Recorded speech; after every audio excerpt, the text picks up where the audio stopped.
Should we back into Magic's hype that Lonzo's new jump shot is a thing of beauty?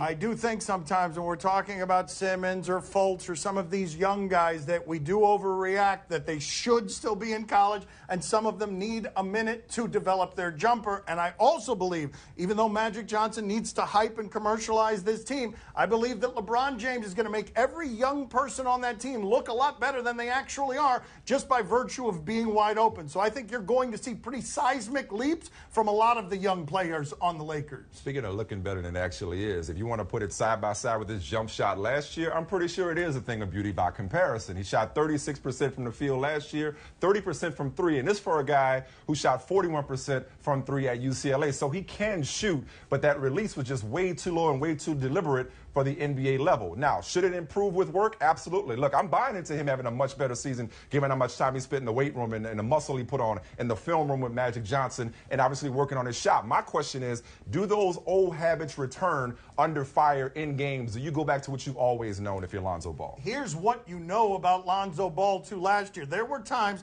that he looked physically like he was not a man, given the NBA men who were surrounding him. Weight room and time will make that disparity a little less obvious.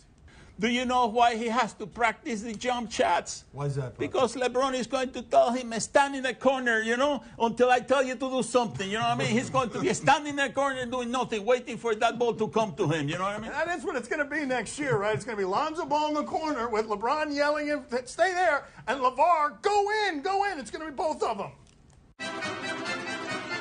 What does it say about the future of the T-Wolves? That they reportedly won't trade Jimmy Butler. It says this is what you get when you put a basketball coach who can't think past today's practice in charge of your entire basketball operation. So Woj says that teams are calling the T-Wolves about Jimmy Butler, and they're saying, hey, he's an elite player, and we got no intention of trading him. The Sporting News is saying that Tom Thibodeau would rather dissolve his contract than trade Jimmy Butler and rebuild and risk missing the playoffs again. Here's what it comes down to. If it's one got to go between Jimmy Butler and Karl Anthony Towns, then guess what? That's a no-brainer. Butler's got to go, even if it means Thibs has got to go out the door with him.